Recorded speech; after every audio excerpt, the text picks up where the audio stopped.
Buenas tardes. Buenas tardes. Voy a exponer en este momento el caso de estudios de Southwest, la aerolínea. Mi nombre es Jesús Hernán Reyes Beltrán. El caso de esta aerolínea, después de la lectura, nos hace unos interrogantes. El primero es cuáles son las principales características de la cultura organizacional de esta aerolínea. Yo pienso que entre las que se encuentran como principales características está la ubicación del aeropuerto en un lugar de menos congestión, es decir, donde menos aglomeración de gente podemos encontrar o menos gente para viajar podemos encontrar, y además va a ser con vuelos cortos. Esta gente de pronto no va a requerir unos vuelos largos, sino unos vuelos cortos. Eh, Otra característica es que van a volar con un solo tipo de aeronave, y este tipo de aeronave va a hacer que, es decir, la dirección de esta empresa se va a dedicar a capacitar al personal únicamente para este tipo de aeronave. Eso le va a quitar, o mejor, más bien, a dar espacio en el tiempo. Eh, Van a tener más oportunidad de aprender mejor, tener un pleno conocimiento de lo que es la aeronave como tal, y de esa misma manera ejecutar un mejor mantenimiento.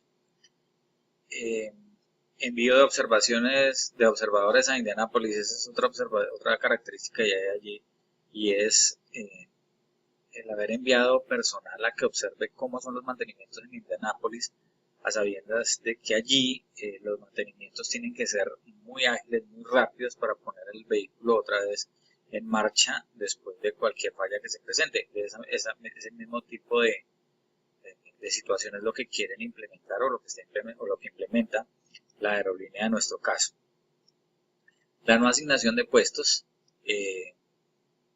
lo estamos viendo en nuestro país, con Viva Colombia, por ejemplo, que es una empresa aérea que no asigna puestos, y eso lo hizo en el caso de nuestra aerolínea de estudio. No asigna puestos, no hay distinción de clases dentro de la aeronave. ¿Cuáles son los valores medulares de la aerolínea? El igualitarismo. Como lo decía antes, no hay distingo de clases sociales entre los pasajeros. Todos compran, y pues obviamente quienes compran primero, pues se les asignará las mejores sillas. A quienes compran de último, no hay distingo de clases entre pasajeros. Eh, la siguiente pregunta es si esta aerolínea viene orienta a la gente, a los equipos, en un clima organizacional, o cuál es la orientación del clima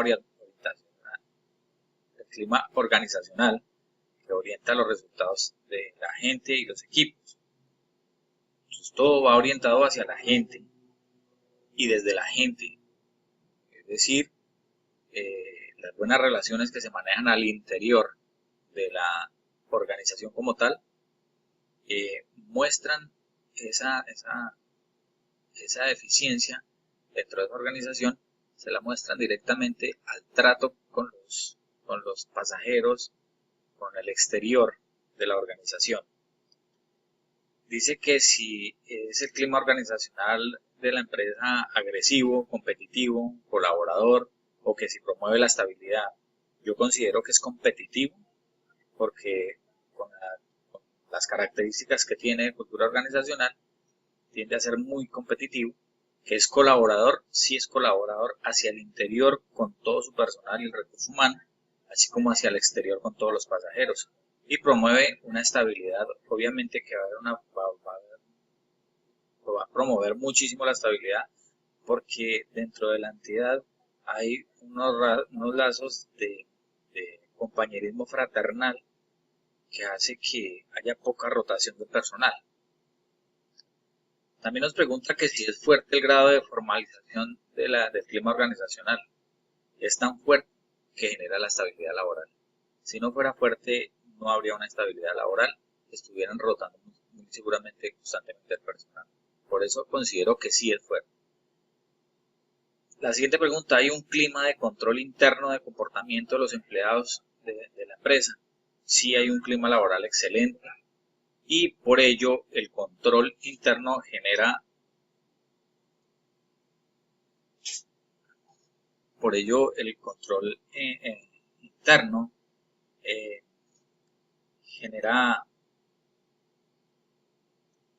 que haya un clima laboral excelente, que esto, cuando hay un clima laboral excelente dentro de una organización, también va a generar buenos resultados, va a haber un excelente trato hacia los clientes,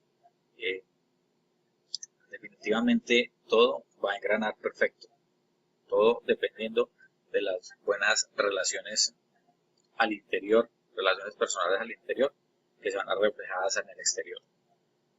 ¿Cómo aprenden el sistema organizacional, el clima organizacional, los empleados de la organización? Con mucha compenetración entre ellos, mucha colaboración, mucha afectividad. Cuando hay afectividad dentro de una organización hay mucho entusiasmo, hay deseo de ir a laborar, hay deseo de dar lo de sí mismo, lo de uno, lo que uno puede dar, hasta donde uno puede dar, existe como que esa motivación. ¿Qué factores podrían contribuir a mantener vigentes los valores del clima organizacional en esta organización Southwest? La mejora continua, indudablemente. Siempre que haya mejora continua, pues eso va a contribuir a que continúen también ese clima organizacional. Continuar con las excelentes relaciones en un buen clima laboral. Definitivamente, si siguen las relaciones personales entre funcionarios de la mejor manera, esto va a hacer que el clima organizacional todo el tiempo esté de la mejor manera. ¿Cuál es el rol de la dirección de los procesos y la socialización en mantener el estatus del clima organizacional? Yo pienso que el hecho de que el ingreso de los empleados aspirantes estén entrevistados por otros empleados, es decir, si hay unos aspirantes que quieren ingresar a la empresa y la entrevista no se la hace el director, ni el gerente, ni el administrador, sino son los empleados que ya están allá adentro a los que van a poner a hacer la entrevista a ellos, eso ya crea un clima organizacional excelentísimo y eso va a mantener ese clima allí dentro de la organización por siempre. ¿Qué tipo de prácticas desarrolla Southwest que podrían promover la ética en sus empleados, una cultura organizacional positiva? Continúo, las relaciones laborales, y eso es ético. Si ya tenemos como valores los que llevamos de nuestra casa, los aplicamos allí con nuestros compañeros y se crea ese lazo familiar dentro de los empleados, eso se convierta en una práctica que va a promover la ética dentro de la organización, de los empleados. Existen características en la cultura organizacional de Southwest que podrían convertirse en disfuncionales ante eventuales cambios de estrategia.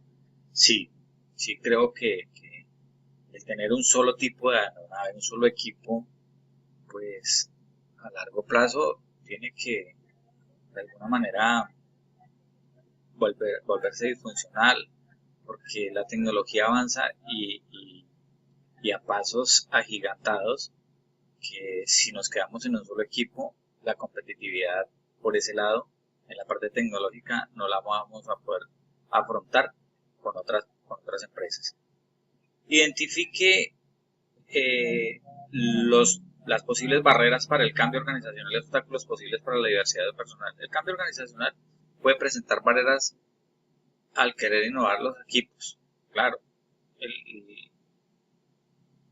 el temor al cambio o la oposición que uno como ser humano le da al cambio en cualquier circunstancia va a ser grande, pero es necesario. Eso podría ser una barrera. Y de allí también se desprende la variedad de equipos. Al haber la variedad de equipos es necesario que haya una variedad de capacitaciones, porque si vamos a tener diferentes equipos vamos a tener diferentes capacitaciones. Es posible que allí vaya a comenzar a crearse una barrera entre los funcionarios, y eso se espera que no sea así, de que yo quiero ser más bien de este equipo que es más avanzado, que no técnico en este otro equipo que es un poco más antiguo. Entonces hay que darle la posibilidad al que más capacidades tiene, y esperemos que no salgan las envidias que pueden haber al interior entre los empleados y esto pueda convertirse en una barrera. Con respecto al PDF de cómo convertir una gran estrategia en un gran desempeño, nos dice el artículo que promedio de las empresas alcanzan solo el 63% del desempeño financiero prometidos en las estrategias. Es decir, en las estrategias o en los planes estratégicos se proyecta algo que no alcanzamos o que no se alcanza en las empresas, siquiera un 63%. Incluso hay autores que dicen que ni siquiera se supera el 50%. La brecha entre estrategia y desempeño. Las empresas rara vez comparan su desempeño con los planes a largo plazo. Son muy poquitas las empresas. Nos dice el artículo que a un 15% de las empresas se detienen a mirar el desempeño de acuerdo al plan estratégico que se montó. Entonces, eso hace que terminen financiando estrategias perdedoras sin buscar unas nuevas opciones. ¿Por qué? Porque no se detuvieron a verificar y a analizar el desempeño y por qué razón lo hubo de esa manera. Los resultados de múltiples años rara vez cumplen con las proyecciones. Aquí sale el término persianas venecianas diagonales. Es decir, si todo marcha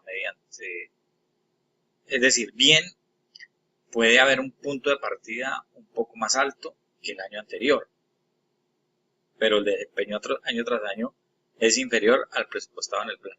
O sea, podemos arrancar más arriba, podemos ser superiores para comenzar. Comenzamos en un punto más alto, pero igual no vamos a llegar a lo proyectado en nuestros planes. Se forma la llamada persiana veneciana, el término. El fenómeno de la persiana veneciana genera una serie de problemas relacionados debido a este fenómeno. No se puede tener certeza para asignación de presupuesto para el año que sigue. Claro, pues si no tenemos certeza o si no analizamos el desempeño con respecto a si se cumplieron lo que se proyectó en la estrategia, pues no podemos elaborar un plan de presupuesto para el año siguiente conforme a las realmente necesidades que haya, porque nunca lo pudimos analizar. Entonces se pierde mucho valor en la traducción también. No podemos traducir eso que queremos allá.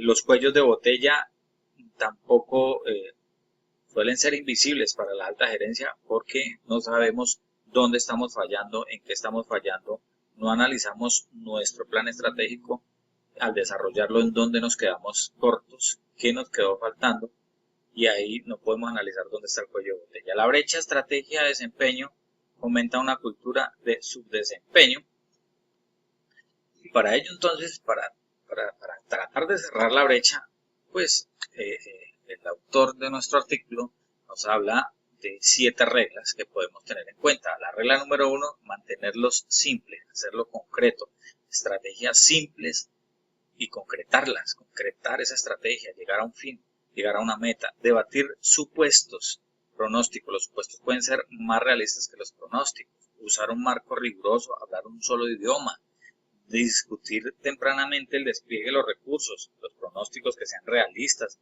y los planes que se ajusten realmente a aquel plan estratégico, identificar claramente las prioridades para poder evaluar y seguir por donde debe ser, monitorear continuamente el desempeño. Si no monitoreamos, si no estamos analizando, si no estamos revisando qué va bien, qué va mal, en qué debemos perfeccionar, qué debemos corregir, pues tampoco lo vamos a lograr.